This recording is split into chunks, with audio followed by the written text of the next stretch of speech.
이면의 이야기들, 처음 던졌던 경고, 현실이 되다. 제가 박나래 씨에 대한 첫 번째 콘텐츠를 제작했을 당시 많은 분들이 설마 그럴 리가라는 반응을 보이셨습니다.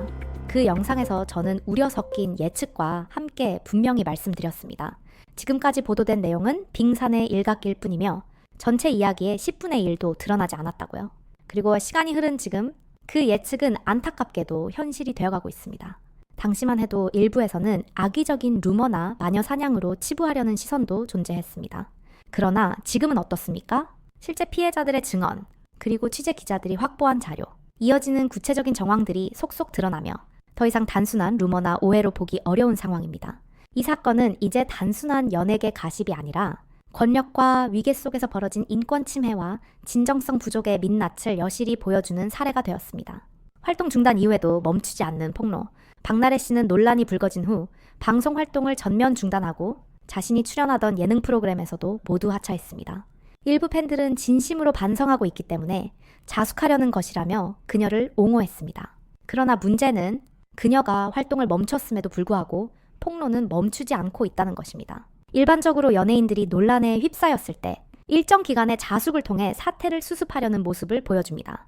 하지만 박나래 씨의 경우는 정반대입니다. 폭로는 점점 더 구체화되고 증언자는 늘어나고 있으며 대중의 분노는 사그라들지 않고 있습니다. 이는 단순히 시간이 지나면 해결될 문제가 아님을 보여주고 있습니다. 진정성 없는 사과와 합의 실패. 이번 사건의 핵심에는 피해자들과의 합의가 제대로 이루어지지 않았다는 점이 자리하고 있습니다. 사과와 반성은 그 자체보다도 진정성이 중요합니다. 하지만 박나래 씨는 보여주기식 사과문과 언론 보도로 사태를 덮으려 했다는 인상을 주고 말았습니다. 대표적인 예가 8일 화해했다는 보도입니다. 박나래 씨 측은 매니저들과 오해를 모두 풀었다고 발표했지만 정작 매니저 측은 다음 날인 9일 고소장을 접수했습니다. 진정으로 화해했다면 어떻게 바로 다음 날 법적 조치를 취할 수 있었겠습니까? 이 지점에서 많은 대중들이 박나래 씨의 말을 신뢰할 수 없게 되었습니다. 더 심각한 문제는 8일 새벽 3시에 이뤄진 화해 자리가 사실상 술자리였다는 점입니다. 매니저들은 술을 마시자고 제안한 박나래 씨를 만났지만 그녀는 이미 만취 상태였고 제대로 된 대화나 사과는 전혀 이루어지지 않았다고 합니다. 오히려 노래방 가자는 말을 반복했다는 증언이 나왔습니다. 대중은 이런 태도를 보고 어떤 생각을 할까요? 전 남자친구와 자금 유용 의혹. 이번 사건에서 가장 충격적인 부분 중 하나는 박나래 씨가 자신의 전 남자친구에게 회사 자금을 지급했다는 의혹입니다. 월급이라는 명목으로 매달 일정 금액이 지급되었지만 그는 회사에 출근한 적도 없고 어떤 업무도 수행하지 않았다는 게 매니저들의 공통된 증언입니다. 이 사실이 사실이라면 이는 단순한 도덕적 문제를 넘어 횡령 또는 회사 자금 유용으로도 해석될 수 있습니다. 특히 그 전 남자친구와의 개인적 관계가 사적인 감정과 연결되어 있었다면 이는 사적 이익을 위해 공금을 사용한 전형적인 사례가 될 수 있습니다. 더 나아가 이런 구조는 박나래 씨가 회사 내에서 절대적인 권력을 행사하고 있었다는 증거로도 해석될 수 있습니다. 아무런 의심 없이 수개월간 급여가 지급될 수 있었다는 것은 내부의 견제 장치가 제대로 작동하지 않았다는 뜻이기 때문입니다. 상습적인 폭언, 음주, 폭력성, 음주와 관련된 다수의 문제적 장면, 이번 논란에서 공통적으로 등장하는 키워드는 바로 술입니다. 매니저들의 증언에 따르면 박나래 씨는 음주 상태에서 폭언을 일삼고 심부름을 강요하며 일상적으로 매니저들을 괴롭혔다고 합니다. 와인잔을 던져 매니저가 응급실에 실려간 사건은 단지 그중 하나일 뿐입니다. 감정적 폭력과 협박성 발언. 매니저들이 말한 가장 충격적인 발언은 잡돌이를 한 번 시켜야겠냐라는 말이었습니다. 잡돌이는 흔히 쓰이지 않는 단어지만 사람을 잡듯이 괴롭히겠다는 의미로 해석됩니다. 이 발언 하나만으로도 폭력적인 성향과 위계적 괴롭힘이 일상화되어 있었음을 알 수 있습니다. 여성 매니저들에게 집중된 폭력. 더 문제는 피해 매니저들이 모두 여성이라는 점입니다.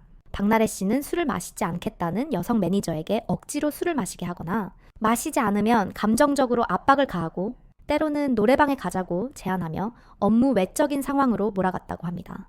방송 촬영장에서 벌어진 일들. 어느 예능 프로그램 촬영 당일 박나래 씨는 출발 전에 챙겨야 할 물건은 없다고 말했지만 현장에 도착해서는 돌연 그 물건을 찾지 못한 매니저에게 욕설과 모욕을 퍼부었습니다. 심지어 그 자리에는 메이크업 아티스트와 스태프들까지 있었고 모든 사람들이 보는 앞에서 공개적으로 모욕을 당한 매니저는 큰 충격을 받았습니다. 이러한 반복적인 상황 속에서 결국 매니저들은 퇴사 의사를 밝히게 되었고 박나래 씨는 이를 제작진 탓으로 돌리는 태도를 보이며 더욱 실망을 안겼습니다. 언론 플레이와 조작된 이미지. 가장 큰 문제는 진심 어린 사과보다 이미지 관리와 언론 플레이에 집중한 듯한 인상을 준다는 점입니다. 매니저들과 화해한 적이 없음에도 불구하고 이미 화해했다고 발표하고 기사화를 유도하며 대중의 감정을 조작하려 했다는 비판이 강하게 제기되고 있습니다. 또한 박나래 씨 모친이 매니저에게 비공식적으로 2천만 원을 송금한 사실은 사적으로 사태를 무마하려 했다는 정황을 보여줍니다. 이는 공식적인 사과나 합의가 아니라 조용히 덮고 넘어가려는 시도로 해석될 수 있습니다. 대중의 반응과 이미지 붕괴, 현재 박나래 씨에 대한 여론은 완전히 돌아섰습니다. 그동안 이미지를 너무 잘 포장해왔다. 속았다. 이제는 끝났다는 반응이 지배적입니다. 특히 평소 그녀의 서민적이고 털털한 이미지에 애정을 보였던 팬들조차 배신감을 느끼고 등을 돌리고 있습니다. 박나래, 웃음 뒤에 감춰졌던 그림자. 전 매니저 폭로로 드러난 진실 공방. 지난 수년간 대중에게 유쾌한 에너지를 선사하며 사랑받아온 방송인 박나래가 최근 심각한 논란의 중심에 섰다. 전 매니저들로부터 제기된 갑질, 폭언, 불법 의료행위 연루 의혹 등 연예계 내 권력 구조의 민낯이 드러나며 파장이 커지고 있다. 이번 사건은 단순한 내부 갈등을 넘어 법적 공방과 사회적 논의로 확산되고 있으며 박나래는 결국 활동 중단이라는 결단을 내리기에 이르렀다. 팬, 오해는 풀었다. 그래서 사과도. 합의도 없었다. 엇갈린 주장. 박나래는 SNS를 통해 전 매니저들과의 갈등에 대해 오해와 불신을 풀었다고 공식 입장을 밝히며 대중을 안심시키려 했지만 곧바로 전 매니저 A씨의 반박이 이어졌다. A씨는 그 자리는 사과나 해명을 위한 만남이 아니었고 오히려 감정에 호소하거나 엉뚱한 제안을 하는 등 진지한 해결 의지가 없었다고 주장했다. 특히 A씨는 새벽 3시에 박나래 자택에서 박나래, 현 매니저, 지인과 함께 3시간 가까이 대화를 나눴다고 밝혔지만 그 자리에서 진정성 있는 사과나 법적 문제에 대한 언급은 전혀 없었다고 한다. 오히려 박나래는 예전처럼 돌아가자거나 노래방에 가자는 말까지 했다는 증언이 나오면서 상황을 심각하게 받아들이지 않은 듯한 태도에 대한 비판이 쏟아졌다. 2. 불법 의료시술 논란, 주사이모와 링거이모. 박나래 전 매니저의 폭로 중 가장 충격적인 부분은 불법 의료시술과 관련된 내용이었다. 주사이모, 링거이모로 불리는 인물들이 전문 의료 자격 없이 박나래에게 수액 주사 및 향정신성 약물을 투여했다는 것이다. 이는 단순한 도덕적 논란을 넘어 의료법, 약사법, 마약류 관리법 등의 심각한 법적 문제로 이어질 수 있는 사안이다. 애씨는 박나래가 수면 중 주사이모가 계속 약물을 투여하는 모습에 충격을 받아 사진을 찍었으며 이는 협박이 아닌 증거 확보 차원이었다고 주장했다. 또한 박나래 본인도 주사이모가 의사는 아닌 것 같지만 효과가 있다는 등의 발언을 했다는 내용도 공개되었다. 이와 관련해 의사단체는 국민신문고를 통해 박나래 및 관련 인물들을 의료법 및 마약류 관리법 위반 혐의로 고발했고 사건은 현재 강남경찰서에 접수되어 수사 중이다. 3. 매니저에 대한 갑질과 횡령 의혹까지. 박나래 전 매니저는 이른바 직장 내 괴롭힘의 피해자였다고 주장하며 박나래의 폭언과 인격 모독, 근로계약, 무시 등의 문제를 제기했다. A씨에 따르면 예능 프로그램 준비 중 준비물을 찾지 못했다는 이유로 박나래가 메이크업 스태프들이 보는 앞에서 일을 X같이 하냐는 폭언을 했고 이 일을 계기로 퇴사를 결심했다고 밝혔다. 또한 A씨는 자신이 격리 업무까지 맡았다고 밝히며 근무하지 않은 박나래의 전 남자친구에게 매달 400만 원씩 급여가 지급된 사실을 폭로했다. 이는 회사 자금의 사적 유용, 즉 횡령에 해당할 수 있는 부분이며 현재 이와 관련한 고발도 이루어진 상태다. 4. 법정 다툼과 사회적 반향. 현재 박나래는 전 매니저들을 공갈 혐의로 맞고소한 상태이며 전 매니저 측은 추가 폭로를 예고하며 아직 10분의 1밖에 공개하지 않았다고 주장했다. 이들의 주장은 계속해서 새로운 의혹과 정황을 동반하고 있으며 경찰 수사와 법정 공방을 통해 사실관계가 하나씩 밝혀질 것으로 보인다. 이 사안은 단순한 연예인 개인의 사생활 논란을 넘어서 연예계 전반에 존재하는 권력 구조, 계약관계의 불공정성, 인권 침해 등 구조적 문제를 다시금 환기시키고 있다. 연예계 내부 고발이 활성화되고 있지만 여전히 폭로자가 사회적으로 낙인 찍히는 구조 속에서 이러한 폭로는 상당한 용기와 위험을 동반한다. 탈트. 활동 중단 선언과 이후의 향방.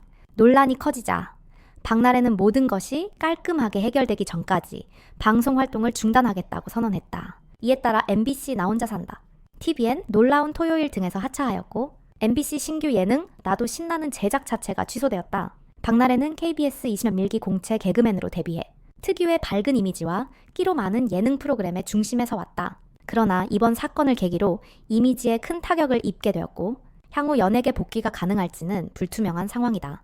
연예계 구조에 대한 자성이 계기되어야 박나래를 둘러싼 이번 논란은 단순한 개인의 일탈이나 사생활 문제가 아니다. 매니저와의 계약 구조, 인권 침해, 불법 의료 행위, 자금 유용 등 여러 층위의 사회적 문제가 복합적으로 얽혀 있다. 특히 유수미라는 이미지 뒤에 감춰진 권력형 갑질과 구조적 불평등은 지금 이 순간에도 다른 연예인과 스태프 사이에서 반복되고 있을지 모른다. 이번 사건은 그간 관행적으로 무시되어 왔던 문제들을 드러내는 계기가 되었으며 단순히 한 사람의 처벌로 끝날 문제가 아니다.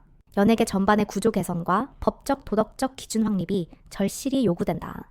또한 진실을 밝히고자 하는 모든 당사자들이 법의 보호 아래 공정하게 목소리를 낼 수 있는 환경이 조성되어야 할 것이다. 진실은 결국 밝혀질 것이다. 중요한 것은 이 사태를 통해 무엇을 배우고 어떻게 바꿔나가느냐는 점이다. 박나래 사건은 한국 연예산업에 던져진 묵직한 질문이며 그에 대한 사회의 성찰이 뒤따라야 한다. 예능계를 이끈 스타, 박나래의 성공 이야기. 박나래는 대한민국을 대표하는 예능인 중 한 사람으로 수많은 프로그램에서 활약하며 대중들에게 큰 웃음과 위로를 선사해왔다. 코미디언으로 데뷔한 이후 개성 넘치는 캐릭터와 뛰어난 센스로 점차 자신의 입지를 넓혀갔고 이제는 MC, 방송인, 심지어 패션 아이콘으로까지 활동 영역을 확장하며 다양한 분야에서 성공을 이루었다. 개그우먼으로서의 시작. 박나래는 2006년 KBS 21기 공채 개그맨으로 데뷔했다.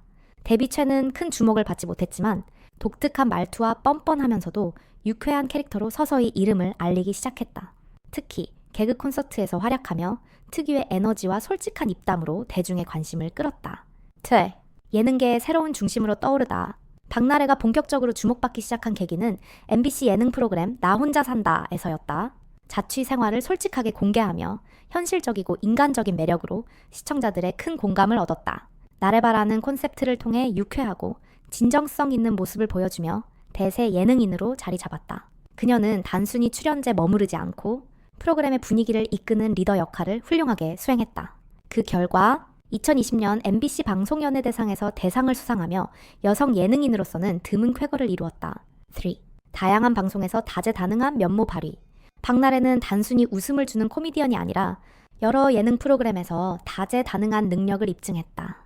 놀라운 토요일에서는 센스 있는 입담과 순발력을 보여주며 젊은 시청자들과도 소통하였고 구해줘, 홈즈에서는 인테리어와 부동산 정보 전달자로서 색다른 모습을 보여주었다. 다양한 파일럿 프로그램에서도 MC로 활약하며 진행 능력을 인정받았다.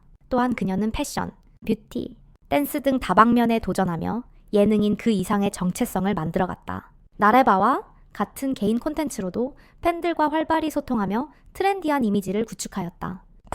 여성 예능인으로서의 상징적 의미.